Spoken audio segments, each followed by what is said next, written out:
Fred Johnson, and I am the founder of the Voh'armic Healing Institute, and I travel the world working with people and inspiring them to recognize that the real light of life and the real change begins on their inside and in the way that they treat themselves and how they allow themselves to radiate that self-treatment, that personal treatment into the world, spreading love. Fred, tell me a time when you experienced heaven on earth. I experienced heaven on earth one afternoon at the University of Florida at Shands Hospital. I had traveled a long distance and had had some difficulties with my car and was having a conversation with myself about, how hard this was and really feeling sorry for myself and feeling like, I should have just taken the day off, but, I'm going to go and participate in this program because I made a commitment to do that.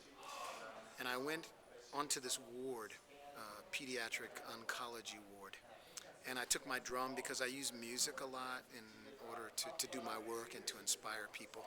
And I'd done this kind of thing many, many times before. And this particular afternoon, there was a group of about 8 children. And we sat down and I began to play music and, try to bring some joy to them.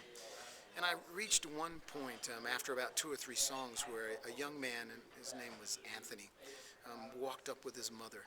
And Anthony was about to prepare for a bone marrow transplant. And he had a mask over his face because, they have to really, really protect themselves from any germs or any bacteria, especially just before having a surgery like that.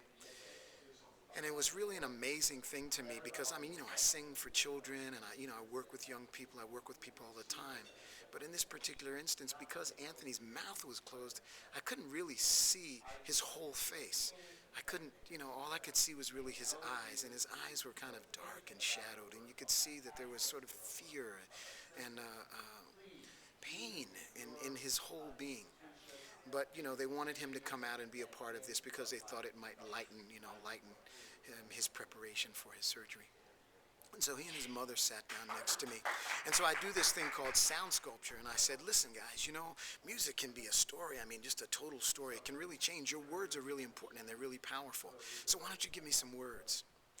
And very faintly, Anthony, sitting there next to me, he said, transplant.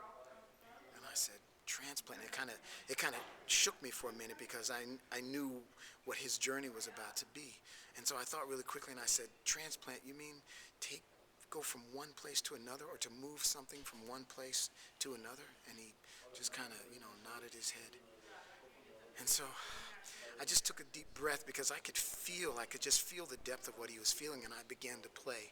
And I don't remember exactly what it was that I played or what I sang, but I remember saying, oh, come on, Anthony, take a journey with me.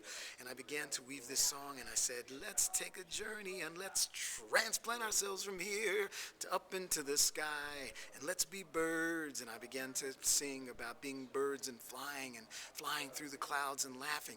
And I could see Anthony's eyes begin to lighten ever so, and open up ever so little.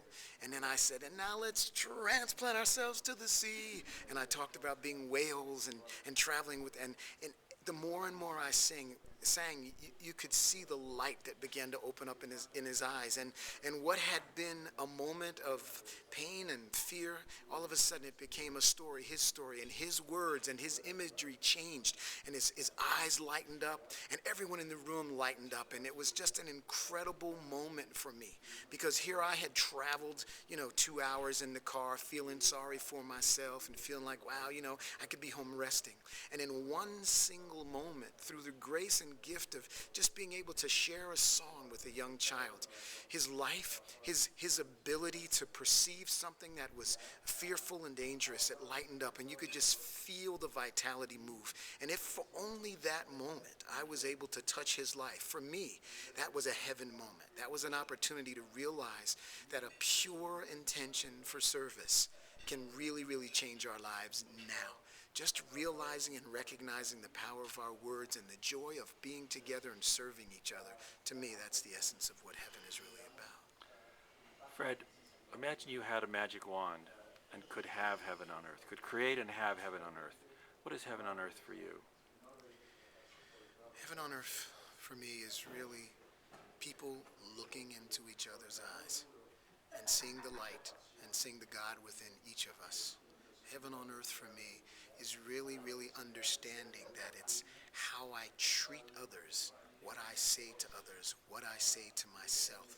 That's the foundation for really changing and enlivening our ability to be a family, to recognize that how we feel about each other and how we treat each other, our ability to share with each other, are the foundation upon which a perfect day, a perfect life, a perfect recognition of who we are and how we can be.